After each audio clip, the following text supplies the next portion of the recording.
안녕하세요. 오늘도 사연살롱을 찾아주셔서 감사합니다. 저는 30대 후반의 여성이에요. 결혼한 지는 이제 4년째 접어들었어요. 다들 시댁은 어렵고 불편한 게 있다고 하잖아요. 저도 크게 다르지는 않았어요. 제가 가장 힘들었던 건 시부모님이 아닌 손윗 동서 형님이었는데요. 물론 때로는 시어머니가 너무 자기 아들 위주로만 생각하는 것 같아 속상한 때도 있었고, 그걸로 남편과 싸우기도 했지만 그렇다고 상식 이하로 속이 뒤집히고 했던 건 없었던 것 같아요. 또 시어머니도 그렇고 시아버지도 그렇고 두 분 다 마음도 약하고 싫은 소리를 잘 못하기도 하세요. 그러다 보니 가끔 쌓였던 게 폭발하기는 하는데요. 사람이라면 누구나 다 그런 면이 있지 않겠어요. 또 지금은 처음보다 제 입장에서도 이해하려고 노력하시는 게 느껴져서 이만하면 시부모님 잘 만난 거다 하고 있어요. 그런데 형님은 결혼하고 얼마 전까지도 진짜 사람 황당하게 하고 열받는 언행을 정말 많이 했답니다. 자기도 같은 며느리 입장이면서 왜 그러는지 모르겠더라고요. 지금 생각해보면 무슨 동물의 왕국처럼 자기가 더 힘있고 잘났다는 걸 보여주려고 유치하게 기싸움을 한 거라는 생각이 들어요. 그 기싸움의 끝은 생각지 못한 곳에서 저의 승리로 끝났답니다. 오늘은 그 얘기를 해보려고 해요. 남편과 결혼하기 전 처음 만났을 때부터 장난 아니었어요. 형님은 땡땡 회계사무소의 회계사였는데 자기 직업에 엄청난 자부심을 갖고 있었어요. 그에 비해 아주버님은 순진해 보였다고 할까요? 대학교에 있는 연구소에 계신다고 했는데 정말 평생 공부만 열심히 한 게 얼굴에 풍길 정도였어요. 형님이 처음 만났을 때부터 저희 앞에서 아주버님한테 가방을 턱 맡기더니 의자 빼고 넣는 거에 주문하는 것까지 모든 걸 아주버님한테 다 시키더라고요. 저는 참 황당했는데 형님은 그걸 자랑하는 것 같았어요. 이지연 씨? 반가워요. 나 땡땡 회계사무소 회계사이고 우리 지금 사는 집이 100평짜리야. 이게 다 내 덕이겠지만. 아 맞다. 지연 씨는 무슨 편집 디자인 한다고 했나? 그게 돈이 돼요? 우리 도련님도 그저 그런 직장인이라 큰 돈벌이는 못할 텐데. 평생 부자 되기는 참 고난이 많겠다. 어쨌든 우리 결혼하고 지금 5년 만에 새 식구 들어오는 거라 집안 어른들은 기대가 많을 거예요. 뭐 나도 어쨌든 환영이고 잘 살아요. 네, 회계사 요새 참 대단했어요. 첫 만남부터 자기네 집 평수 자랑에 제 직업이 돈이 되느냐부터 해서 제 남편도 큰 돈 못 만질 거라고 하지를 않나. 정말 상식 밖의 말만 쏟아놓는데 아주버님은 무안해서 저희한테 고개도 제대로 못 들고 계셨고 남편도 식사하는 내내 불쾌한 표정을 짓고서 두 사람한테 말도 잘하지 않았어요. 난 진짜 형을 이해할 수가 없다니까. 자기가 형수 비서야. 봤지? 형수는 자기가 직접 하는 게 하나도 없어. 왜 저러고 사는지 진짜 모르겠다니까. 형이 대학 다닐 때부터 그 흔한 연애도 한번 안 해보고 있다가 형수 만나서 푹 빠져서 결혼한 건데 솔직히 나도 그렇고 엄마 아빠도 별로 좋아하지 않았거든. 형 인생이니 형이 알아서 하겠지만 저러고 사는 거 보게 되면 내 복장이 다 터진다니까. 저렇게 생각하는 건 남편뿐만이 아닌 것 같았어요. 그 다음에 시댁으로 인사를 드리러 갔는데 시어머니가 저한테 이러시더라고요. 예, 요즘은 윗사람이라고 해서 아랫사람한테 함부로 말 놓고 뭐 가르치려고 들고 그러는 거 아닌 세상이잖니? 네 윗동서한테 기본 예의만 지키고 네 할 말 하고 그래라. 걔 마음에 들게 하려고 뭐 그럴 필요 없어. 걔 욕심 채워주지 말고 네 편한 대로 해라. 알았지? 저는 정말 주변에서도 이런 얘기 해주시는 시어머니는 들어본 적도 없어요. 시부모님은 저한테도 정말 잘해주셨고 내가 도를 넘는 시집살이는 안 하겠구나 라는 걸 느끼게 해주셨죠. 저희는 결혼식도 양가 축복 속에 잘 마치고 신혼생활을 시작하게 됐어요. 시어머니는 시댁에 일이 있어도 제게 무리한 요구를 하지 않으셨고 늘 형편에 따라 제가 힘들지 않게 해주셨어요. 시아버지도 잔소리를 한다든지 그런 게 전혀 없으셨고요. 그런데 정말 형님이 사람 골 때리게 하더라고요. 저희가 신혼여행 돌아와서 얼마 안 됐을 때 아주버님이 저희한테 밥을 사겠다고 해서 나간 적이 있었어요. 제가 퇴근하고 약속 장소에 가자 형님은 다리를 꼬고 앉아있다가 털을 괴고서 저를 위아래로 싹 훑어보는데 기분 참 별로더라고요. 스캔한다고 하잖아요. 그거 노골적으로 당해보니 참 사람한테 할 게 못 되는구나 싶더라고요. 저는 형님의 불편한 시선을 무시하고 밝게 인사했어요. 아주버님 형님 먼저 나와 계셨네요. 저도 끝나자마자 온다고 왔는데 제가 제일 늦었네요.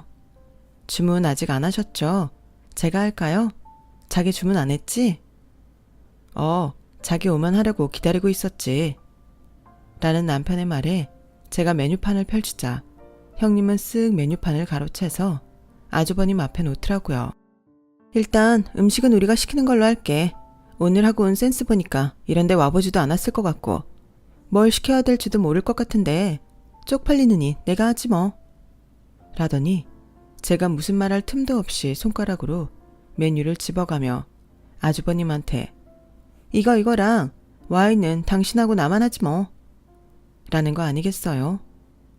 아니, 형수, 뭔 사람 선택권도 안 주고 이러시는 게 어딨어요? 도련님, 기분 나쁘셨어요? 저는 동서가 잘 모를 것 같아서 배려해준다고 그런 건데요. 그럼 도련님도 와인 마실래요? 참, 됐습니다.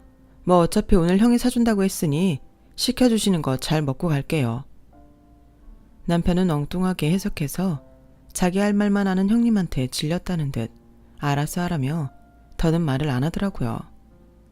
하긴 저라도 그럴 것 같았어요. 물론 저도 기분이 많이 상했고요. 어쨌든 저는 내색하지 않으려고 애를 썼고 식사가 나오고부터는 같이 밥을 먹어서 그런지 어색했던 분위기가 좀 누그러지는 것 같았어요. 그런데 디저트가 나오기 전에 형님이 불쑥 저한테 이러더라고요. 동서, 명품백 없으면 어떻게 내가 하나 사줘? 아니, 식사 장소를 들었으면 거기에 맞게 갖추고 나와야지. 여기 봐봐. 누가 그런 싸구려 가죽 가방 들고 나온 사람 있나? 아무리 없이 살아도 사람이 기본적으로 갖추고 있어야 되는 게 있잖아. 네, 형님. 그럼 형님이 하나 사주세요. 감사히 받을게요. 이렇게 선물을 받을 줄 몰랐네요. 제가 넙죽 그 말을 받아들이자 형님은 당황했는지 얼굴이 빨개졌고 눈동자는 갈 곳을 잃고 흔들렸어요. 아니, 아무리 그래도 어떻게 고민 한번 안 하고 바로 그렇게 사달라고 해? 동서한테 무슨 말 함부로 하면 안 되겠네. 당황스럽다. 사주신다고 해서 감사히 받겠다고 하는 것뿐인데요. 뭐 지금 사정이 안 되시면 천천히 사주셔도 돼요. 어머머, 동서 말 좀 이상하게 한다. 내가 돈도 없는데 무조건 지르고 받다는 거야? 형님은 손으로 파닥파닥 부채질을 하며 열을 식히더니 갑자기 화장실을 갔다 오겠다며 자리에서 일어났어요. 남편은 그 모습에 쿡 웃다가 얼른 참았고요. 집에 오는 길에 남편은 제 덕에 속이 다 시원하다고 했어요. 형수 당황하는 거 보니까 진짜 그동안 막혀있던 게 확 뚫리는 것 같더라니까. 너무 재밌었어. 근데 자기도 기분 나빴지. 어쩜 저렇게 사람을 대놓고 무안하게 하는지. 난 형수 보기 전에 회계사가 저렇게 대단한 사람들인지 몰랐잖아. 나라고 뭐 기분 좋을 리 있어. 근데 전에 어머니가 그랬잖아. 요즘은 무조건 윗사람 하는 말 참고 듣는 거 아니라고. 난 어머니가 이런 때를 대비해서 참지 말고 할 말 하라고 하신 것 같은데 그래서 대놓고 화내고 싸우기보다는 웃으면서 얘기해보기로 했지. 형이 하도 좋아하니 우리도 어쩔 수 없는 건데 난 진짜 형수 같은 사람 보다 처음 봐. 뭐 두 분이 잘 살면 그걸로 된 거 아니겠어? 나머지야 우리가 잘 대처하면 되는 거니까. 자기도 이제 너무 참기만 하지 마. 할 말은 해. 난 안 그래도 할 말 했어. 화내면서 말해서 문제지. 그래서 형수가 나 안 좋아하잖아. 아마 그래서 자기한테도 일부러 저러는지도 몰라. 그날 일은 그렇게 마무리되었고 얼마 지나지 않아서 시아버지 생신이 다가왔어요. 저는 결혼하고 첫 시댁 어른 생일이기도 하니 보통 신경 쓰이는 게 아니라 여기저기 물어보기도 하고 검색도 해서 선물도 그렇고 같이 식사를 할 장소도 물색했어요. 그런데 형님네에서는 아무 연락이 없는 거였어요. 자기, 곧 아버님 생신인데 아주버님한테 무슨 연락 없어? 선물은 각자 준비해도 식사 장소는 같이 의논해야 되지 않아? 안 그래도 내가 형한테 연락해봤는데 아직 형수랑 얘기를 못 해봤다네. 조금만 기다려달래. 근데 예약하려면 지금쯤 해야 될 텐데 아주버님이 먼저 정하시면 안 되나? 나도 그러라고 했는데 뭐 형수한테 꼭 물어봐야 된대. 자기 혼자 정하기 좀 그렇다나? 아, 내 형이지만 나도 답답하다. 그럼 내가 형님한테 전화해볼까? 그래도 되겠지? 집안 어른 챙기자고 연락하는 건데 괜찮겠지 뭐. 자기가 전화해준다면 나야 땡큐야. 난 진짜 형수하고 개인적으로 말 섞기 싫거든. 남편은 이제 아주 편하게 자기 형수 싫다는 말을 하더군요. 저는 저한테 맡기라고 하고 형님한테 전화를 했어요. 동서가 웬일이야? 전화를 다 하고 전화할 사람으로 안 보였는데? 잘 지내셨어요, 형님? 이제 좀 있으면 아버님 생신이잖아요. 그래서 식사 장소 어디로 해야 되나 여쭤보려고요. 아무래도 형님이 더 잘 아실 것 같아서요. 아, 그랬어? 뭐 내가 잘 알긴 아는데 이번엔 동서가 알아서 해봐. 처음 하는 거니까 혼자서 해보는 것도 나쁘지 않잖아. 그러면 다음에는 급을 올려서 어떻게 해야겠다. 감도 잡힐 거야. 나도 아무 말 안 하고 동서 하는 대로 따를게. 그냥 저 알아서 하라고 하는 말도 어쩜 저렇게 사람을 매기면서 하는지 참 그것도 재주다 싶었어요. 저는 알겠다고 하고 이리저리 알아봐서 시부모님 입맛에 맞을 만한 한정식 레스토랑을 예약하고 선물도 준비했어요. 그리고 시아버지 생신날이 되었는데 약속 시간 30분이 지났는데도 아주버님이랑 형님은 오질 않았어요. 남편은 결국 음식을 갖다 달라고 하고 아주버님한테 전화를 했죠. 전화를 끊고 온 남편은 어째 흥분해서 얼굴이 좀 벌개졌더라고요. 왜 그래? 아주버님 무슨 일 있으시대? 제가 묻자 시부모님도 궁금한 표정으로 남편을 쳐다봤어요. 남편은 아주 난처해서 어쩔 줄 모르더라고요. 아, 그게 형수 회사에서 나오는 호텔 디너 뷔페랑 숙박권이 있는데 그게 오늘이 마지막이었대요. 새카맣게 까먹고 있었는데 그거 안 쓰면 다음에 안 준다고 꼭 가야 된다고. 아니 이게 무슨 말인가요? 방구인가요? 그렇게 디너 뷔페를 꼭 가야겠으면 호텔 숙박권 정도는 시부모님 드려도 되는 거 아닌가요? 시부모님은 금세 표정이 안 좋아져서 마침 나온 식사를 시작하셨어요. 저희는 뭐라고 말해야 좋을지 몰랐고요. 생각해보면 형님은 계획적이었던 것 같아요. 처음부터 그날 호텔에 가려고 시아버지 생신 신경을 안 쓴 거고 저보고 다 알아서 하라고 했다는 생각이 들더라고요. 아니면 자기가 하는 것만 옳고 자기가 가장 눈 높은 사람이 그렇게 쉽게 남한테 일을 맡길 리가 없잖아요. 뭐 시부모님 챙기는 게 귀찮아서 그랬을 수도 있고요. 뭐가 됐든 아무리 윗사람이라지만 하는 짓이 너무 괘씸하더라고요. 그런데도 시부모님은 정말 남한테 싫은 소리 못하는 성격이 그대로 나와서 뭐라고 말을 하지 못하더라고요. 그래도 아주버님이 그런 성격을 꼭 닮은 것 같았어요. 저와 남편은 어떻게든 분위기를 띄우려고 애썼고 시부모님도 저희 장단에 맞춰서 결국 웃어주셨어요. 제가 준비한 선물도 너무 마음에 들어 하셨고요. 시어머니는 집에 가기 전 제 손을 꼭 잡으셨어요. 우리 둘째 며느리가 있어줘서 정말 고맙구나. 오늘 너무 맛있게 잘 먹고 재밌는 시간 보냈다. 고마워.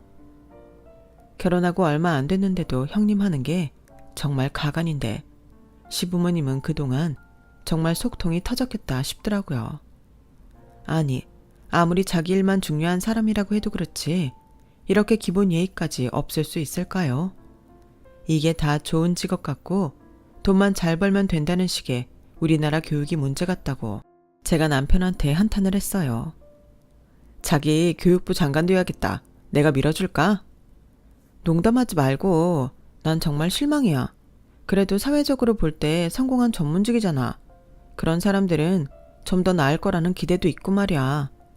어쩜 저렇게 주변 사람은 보이지도 않는다는 듯 저럴 수 있지? 그게 내가 제일 열받는 건데 뭐 어쩌겠어. 그런 형수를 형이 좋아한다고 결혼한 건데 형 팔자지 뭐. 아니, 아주버님은 자기 선택이라 그렇지만 다른 사람들은 뭐냐고. 어쨌든 엮여서 살아야 되는데 자기 똑똑한 만큼 불편은 끼치지 말아야지. 아, 나도 모르겠다. 말해봤자 불평만 계속 나오지. 해결책도 없으니 말이야. 그렇게 며칠이 지나고 시어머니가 져주려고 블라우스를 샀다며 전해주러 오셨더라고요. 내가 딸이 없어서 이렇게 아기자기한 거 사서 줘보고 싶었거든. 둘째 들어오니까 이런 것도 해보고 너무 좋다. 저는 너무 감사하다고 잘 있겠다고 말하고는 그날 이후 형님한테 연락은 있었는지 조심스럽게 물어봤어요. 어머니, 혹시 형님한테 아버님 생신 잘 보내셨냐는 전화는 안 왔어요? 걔가 그런 전화할 정신이 있는 애가 아니야. 뭐 집 바쁜 일 끝나면 연락 한번 하겠지. 예, 그런 얘기 하지 말고 우리 즐거운 얘기 하자. 네 시아버지가 너 때문에 생신날 아주 호강했다고 너무 좋아하신다. 다음에 너 집에 오면 용돈 주신대. 아니에요. 제가 그런 거 받으려고 한 건가요? 당연한 일을 한 건데요. 마음에 드셨다니 저도 기분 좋아요. 아무래도 형님은 시부모님 생신을 제대로 챙기지 않았던 것 같아요. 형님 한 사람한테 시댁이 이리저리 흔들리는 거 아닌가 그런 생각이 들자 어째 이제 막 결혼한 제가 다 욱하더라고요.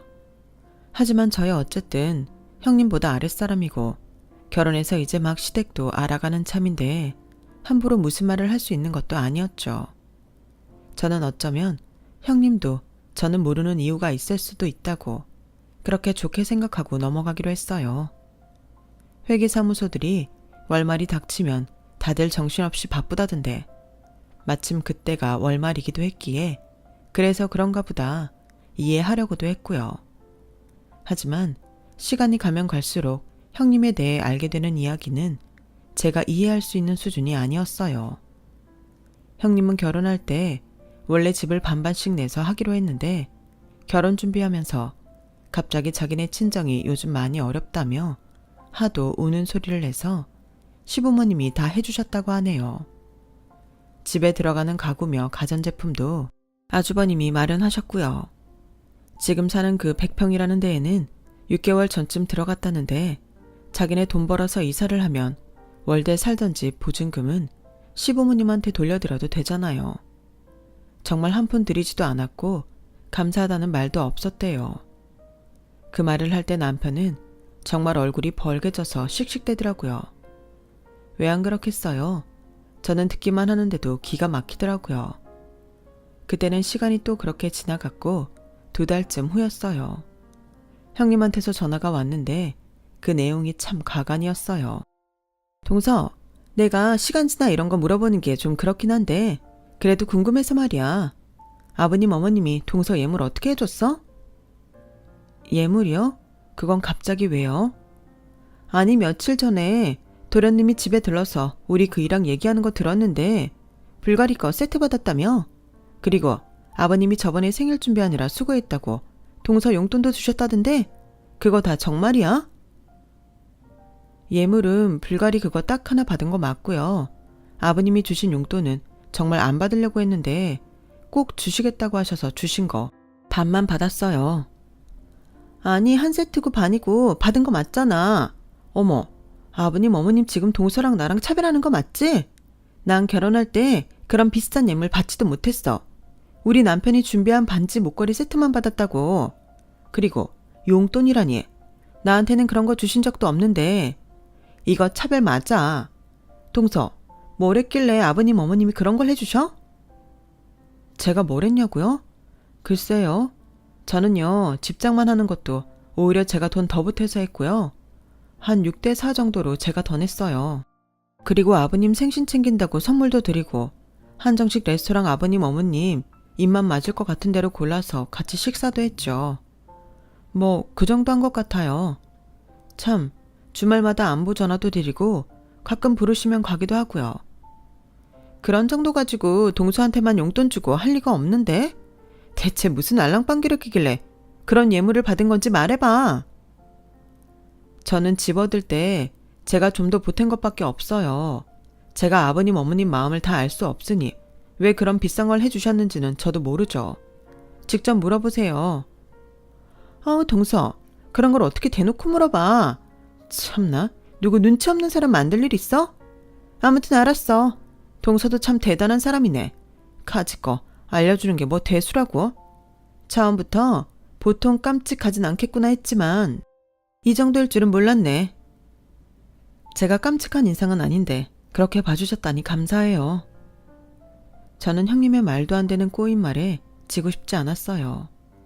제 옷차림이나 가방 같은 게 자기가 한 것보다 좀 저렴한 것 같으면 대놓고 깎아내리고, 제가 시부모님한테 자기보다 좋은 걸 받은 것 같으면 그건 또 못 참는다니. 어떻게든 자기가 남보다 나아 보여야 하고 욕심도 굉장히 많은 사람이구나 싶었죠. 그리고 자기 외모를 위해서는 정말 아낌없이 돈을 쓰는 것 같더라고요. 요즘 피부과 성형외과 가는 게 뭐 사치도 아니고 얼굴에 주사 맞는 사람도 많은데 그걸 뭐라고 하는 건 아니에요. 자기는 온갖 것 다 하면서 아주버님이나 아이한테는 전혀 신경을 안 쓰고 잔소리만 하는 게 얄밉더라고요. 남편이 아주버님을 만나고 오면 늘 열받아서 형님 너무한다고 화를 내는데요. 저는 처음에는 남편이 지나치게 형님을 싫어한다고 생각했는데 그게 아니었어요. 아니, 누가 요즘 자기 피부과 돈 쓰는 거 뭐라고 하겠어? 그렇게 자기 관리하고 꾸미는 거 자기 돈 번 걸로 감당이 되면 뭐라고 안 하지. 물론 형수 돈 많이 벌겠지. 그렇다고 해도 자기만 혼자 무슨 연예인처럼 매달 엄청나게 피부과에 돈 들이고 형이랑 이현이는 요만큼도 신경을 안 써. 내가 진짜 기가 막힌 게 뭔 줄 알아? 형은 속옷을 아직도 결혼 전에 입던 걸 입더라. 이게 말이 돼? 그게 언젠데. 그리고 이현이 입주위에 하얗게 버짐인지 그런 게 폈어. 아니, 100평짜리 집이라고 자랑하면서 애 먹이는 거랑 건강에 얼마나 신경을 안 썼으면 그 지경을 만들어? 형이 병원 같이 갔는데 영양소 부족이라고 그랬대. 이게 말이 되냐고. 이제 3살짜린데 자기가 잘 챙겨야 될 거 아냐. 자기가 형님 너무 나쁘게 보고 그러는 거 아니야? 형님 많이 바쁘시니까 아주버님이 챙길 수도 있잖아. 누가 그걸 몰라? 물론 형도 바쁘다고 집안을 안 돌본 건 반성해야지. 근데 형수는 자기 몸은 잘 챙기면서 식구는 안 챙기니까 하는 소리야. 형은 사실 한번 연구 시작하면 자기 먹는 것도 잊어버려. 형이 잘했다는 게 아니고 성격이 그런 데가 있는 거고, 형수처럼 온갖 것 신경 잘 쓰는 사람이 애가 저 지경이 되게 뒀다는 게 기가 막히지. 안 그래도 형은 다 자기 잘못이라고 아주 이현이한테서 눈을 떼지 못하더라. 물론 형이랑 형수 다 똑같지만 난 진짜 형수한테 질렸어. 제가 형님을 겪어보니 남편이 그렇게 펄펄 뛰고 열을 내는 게 이해가 가더라고요. 그렇게 자기가 받아야 될 거는 시간이 지나도 따지면서 자기 아들한테는 그렇게 무심하다는 게 이기적이라고 밖에는 할 말이 없었으니까요. 게다가 시가 쪽에 결혼식이 있어서 가게 됐는데요. 저는 늘 티 안 나게 꾸민 듯 안 꾸민 듯 하는 걸 좋아해서 요란하게 명품 상표 보이고 그런 걸 안 좋아해요. 그런데 형님은 저와 달라서 아주 머리끝부터 발끝까지 자기가 그 명품 브랜드 상품인 것처럼 티를 내거든요. 뭐 그거야 자기 취향이니 이해해요. 그럼 다른 사람 취향도 존중해줘야 되는 거 아닌가요? 형님은 그 결혼식 자리에서도 저를 쓱 훑어보더니 이내 비웃으면서 이러더라고요. 아니, 그게 대체 언제적 스타일이야? 동서는 시댁 결혼식까지 그렇게 꼭 없는 티를 내야 되겠어? 아니, 편집 디자인을 하는 사람이면 그래도 디자인이라는 걸 하는 건데 이렇게 센스가 없어. 어머 형님, 요즘은 브랜드 티 내지 않는 게 더 세련된 거예요. 내가 이런 브랜드 써요 하고 티 내는 건 나이 든 것 같잖아요. 동서는 자격지심을 참 이상하게 표현하더라. 동서도 그렇고 도련님도 그렇고 그렇게 벌어서는 생활비 들어가는 것도 빡빡하잖아. 그냥 없으면 없다고 하면 되지. 무슨 티가 안 난다는 둥. 그런 말을 해. 뭐 동서 취향이 구린 건 알겠는데 그래도 이런 자리는 좀 더 차려입고 오는 버릇 좀 해. 어머님 아버님도 며느리가 이러고 오면 창피하실 거 아니야. 저는 형님이 너무 선 넘는 것 같아서 뭐라고 하고 싶었지만 주위에 다른 시댁 어른들도 있고 해서 그냥 참고 말았어요. 그 일이 있고 한 달쯤 지났을 때 형님네는 이사를 갔어요. 거기가 앞으로 오를 거라는 말을 들었다며 그렇게 자랑하던 100평짜리 집을 팔고 50평 정도 되는 아파트로 이사를 했더라고요. 그런데 형님은 무슨 꿍꿍이가 있었는지 자기네 회사 사람들, 거래처 사람들 다 같이 집들이를 하는데 저보고 와서 도와달라고 하더라고요. 동서, 우리 집들이 할 때 동서가 같이 음식도 날라주고 뒤에서 우리 이현이도 챙겨줄래? 내가 그날 일한 건 섭섭하지 않게 쳐줄게. 그래도 새 집에서 손님 만든 건데 생판 모르는 남보다 동서가 도와주는 게 마음이 놓이잖아. 아 맞다. 어쨌든 동서도 집들이 오는 거니까 선물 가져올 거잖아. 괜히 뭐 살 생각하지 말고 땡땡땡에서 거실에 놓을 도자기로 된 무드 등 사와. 내가 어떤 모델인지 톡으로 보내놓을게. 형님은 저를 자기 집들이에서 심부름시키면서 자기가 저보다 더 우위에 있다는 걸 보여주고 싶은 것 같았어요. 그런 심보를 생각하니 정말 가고 싶지 않더라고요. 그래도 조카 아이가 마음에 걸리기도 했고 나중에 따로 집들이에 가기 싫기도 해서 알겠다고 했어요. 그리고 형님이 선물로 달라고 한 그 무드 등이요. 정말 가격이 악소리 나오게 비싸더라고요. 저한테 주겠다는 일당이 몇 배는 되던데 그러면서 저한테 일당 준다고 얼마나 공치사를 하든지 눈꼴 씌어서 못 봐주겠더라니까요. 아무튼 그날은 그런 걸로 따지는 것도 유치했고 저는 조카를 돌보면서 손님들이 오기를 기다렸어요. 손님들이 하나 둘씩 오기 시작하더니 곧 오기로 한 사람들이 다 왔고 저는 형님이 시키는 대로 음식을 내갔어요. 아주버님은 제가 왔다 갔다 음식을 나르니까 미안해서 어쩔 줄을 모르더라고요. 아우 재수씨, 제가 나중에 다 갚을게요. 오늘 정말 미안해요. 네, 그래도 이사하셨는데 저도 이렇게 축하한다고 생각하면 되죠 뭐. 그러면서 음식을 들고 제일 마지막에 오신 손님들 자리에 갔는데 그중에 나이가 가장 많은 남자분이 저를 빤히 보시더니 갑자기 반갑게 인사를 하더라고요. 아유 지연씨, 지연씨를 여기서 보네? 어떻게 여기를 왔어요? 누구랑 아는 사이예요? 아저씨, 저 여기 저희 아주버님 댁이에요. 오늘 집들이 있다고 해서 도와드리러 왔는데요. 아니, 우리 회사 큰 고객 따님이 그럼 김현수 씨 동서인 거네? 와, 이런 인연이 있나? 그렇게 활짝 웃으며 제 손을 잡는 그분은 저희 아빠 회사 일을 해주는 대표님이었어요. 저는 몰랐는데 원래 공동대표로 있던 회계사무소에서 독립해서 따로 사무소를 차렸는데 그때 아빠가 대표님 부탁으로 회계 업무를 이쪽으로 옮기셨다고 해요. 그래서 저는 형님이 땡땡 회계사무소라고 했을 때 잘 몰랐던 거고요. 거기 대표님이 아빠와 친분이 있는 것도 몰랐죠. 대표님이 저를 붙잡고 반갑게 이야기를 하고 있으려니 형님이 무슨 일인가 싶어서 잽싸게 오더라고요. 어머 대표님, 우리 동서한테 무슨 일이실까요? 이렇게 누구랑 반갑게 얘기하시는 거 처음 본 것 같아요. 김 차장. 김 차장은 내가 독립하고 우리 사무소 와서 잘 모르지? 여기 지연 씨가 우리 회사 은인이나 다름없는 땡땡 투자 대표님 딸이야. 거기 회사 회계랑 대표님 갖고 있는 건물 큰 거 두 채도 우리가 하잖아. 이런 인연이 있을 줄은 꿈에도 몰랐네. 김 차장, 동서한테 아주 잘해야 되네. 지금도 우리 사무소 큰 고객분 따님이거든. 김 차장이 지연 씨한테 실수해서 우리 일감 떨어지는 불상사는 생기지 말아야지. 농담이고 김 차장이 어련히 알아서 잘하겠어. 이렇게 형님네 집들이라고 도와주러 온 거 보면 사이가 꽤 좋은 것 같은데 오늘 김 차장이 일 다 끝나고 나면 지연 씨한테 크게 한턱 쏴야 돼. 알았지? 아, 네, 그래요.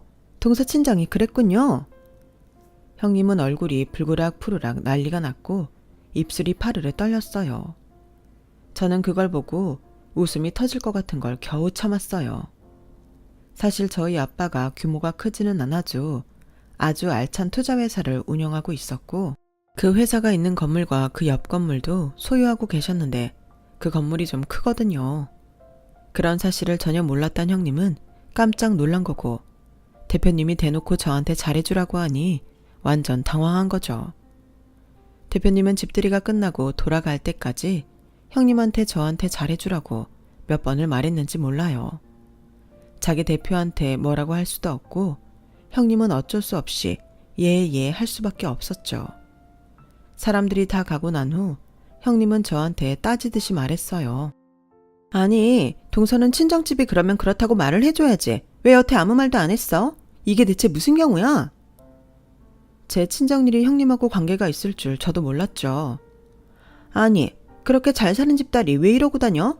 누가 보면 아주 서민인 줄 알겠어. 형님, 제가 정말 말 안 하려고 그랬는데요. 지난번 결혼식 때 형님이 뭐라고 했던 그 옷이요. 그거 유럽에서는 굉장히 유명한 하이엔드 제품이에요. 저는 원래 명품 브랜드 떡하니 붙여놓은 거 별로 안 좋아해서 좋은 자리에는 주로 그런 거 입어요. 그리고 평소에는 일하고 활동하기 좋은 옷하고 신발이면 뭐든 괜찮고요. 원래 그런 거 신경 안 쓰고 오래 입고 오래 쓸 수 있는 거 좋아하는 것 뿐이에요. 그러니까 형님도 이제 제가 하고 다니는 것 같고 뭐라고 안 하셨으면 좋겠어요. 형님이 남한테 보이는 거 많이 신경 쓰시는 건 알겠는데요. 형님처럼 하지 않는다고 다른 사람들 쉽게 판단하시는 거 솔직히 아닌 것 같아요. 저 오늘 온 것도 이연이가 신경 쓰여서 온 거지. 형님 그동안 저한테 하셨던 걸 생각하면 여기 단 1초도 있고 싶지 않거든요. 그러니까 앞으로는 제가 아무리 아랫사람이어도 말조심 좀 해주셨으면 좋겠어요. 제가 이빠른 소리를 하자 형님은 어쩔 줄 몰라서 양손을 잡고 발만 동동 구르더라고요. 제가 옷을 갈아입고 나와서 집에 간다고 하자 형님은 그제야 제 팔을 붙잡고 사정하더라고요. 저기 동서, 친정에 내 얘기 뭐 하고 그런 거 없지? 그동안 나 때문에 마음 상한 거 있었으면 내가 사과할게. 동서가 처음부터 친정이 어떤 집안인지 말만 해줬어도 이럴 일은 없었겠지만. 아차, 아니야. 지금 말한 건 잊어줘. 미안해. 내가 미안해. 형님은 사과한다는 말도 입이 겨우 떨어지는 게 보였어요. 그리고 미안하다고 하는 순간에도 얄미운 말을 하는 건 너무 의도적인 게 빤히 보여서 참 사람이 별로라는 걸 다시 한번 새삼 깨달았죠. 제가 아주버님하고 조카한테만 인사를 하고 나가자 형님은 엘리베이터 앞까지 따라오면서 동서, 내 맘 알지? 아무튼 앞으로 잘 부탁하고 미안해. 그리고 내가 오늘 동서가 사온 선물하고 일당하고 그 돈 다 붙여줄게. 형님, 선물은 선물이죠. 그걸 왜 돈을 주세요? 아니야. 내가 부탁해서 사온 거니까 돈 보내줄게. 그럼 내 얘기 대표님한테 이상한 건 하지 말고 잘 부탁해. 형님은 엘리베이터 문이 닫힐 때까지 억지로 웃으면서 저한테 손을 흔들더라고요. 저는 집으로 가면서 형님한테 문자를 보냈어요. 형님이 어떤 마음으로 사과를 하셨든 받을게요. 솔직히 형님도 그동안 저한테 이상하게 군 거 아시죠? 아무리 아랫사람이어도 더는 그러지 마셨으면 좋겠어요. 그리고 형님, 이제는 아주버님하고 이현이한테도 신경 좀 쓰세요. 형님 얼굴하고 옷하고 신발에만 돈 쓰지 마시고 아주버님 새 속옷도 사주시고 좋은 데도 같이 가시고요. 이현이 먹는 것도 신경 쓰시고요. 그런 거 아버님 어머님도 아시면 마음이 어떠시겠어요? 아무리 싫은 소리 못하시는 분들이라고 해도 그렇지. 형님이 그런 사람 성격 뻔히 다 알고 더 마음대로 하는 거 제 눈에 다 보이거든요. 앞으로는 아버님 어머님 생신도 신경 쓰시고 명절에도 시댁에 인사도 잘 하셨으면 좋겠네요. 형님 명절에 시댁에 아무것도 안 하신다면서요. 저한테만 아버님이 용돈 줘서 섭섭하다고 하셨죠? 형님이 한 번만 명절에 찾아가서 인사만 하셔도 아버님 어머님 좋아서 용돈 더 주실걸요. 제가 말하는 게 주제 넘을 수 있지만 이제 형님도 윗사람답게 행동하시면 좋겠네요. 평소 같으면 제가 이런 말하면 난리 났을 형님인데 그날은 바로 저한테 꼬리를 내리는 문자를 보냈더라고요. 그래, 알았어, 동서. 동서 말대로 할게. 저는 그 일을 저만 알고 있기로 했어요. 그래서 한동안 말 안 하다가 좀 지나서 얘기했더니 남편이 통쾌해서 어쩔 줄 모르고 웃더라고요. 정말 생각지 못한 곳에서 아빠 지인분을 만나서 형님이 그동안 저 먹인 걸 몇 배로 돌려준 것 같아서 저도 그날 일을 생각하면 저절로 웃음만 난답니다. 형님은 그 이후 제 눈치를 엄청 보더라고요. 저한테 잘하려고도 노력하지만 그게 다 친정백 때문인 게 눈에 뻔히 보일 정도로 떨떠름한 표정으로 하기 때문에 사람이 바뀐 건 아니라는 건 잘 알겠더라고요. 그래도 저한테 전처럼 함부로 굴지 않아서 그건 정말 좋더라고요. 말도 안 되는 소리 듣지 않아도 돼서 마음도 편했고요.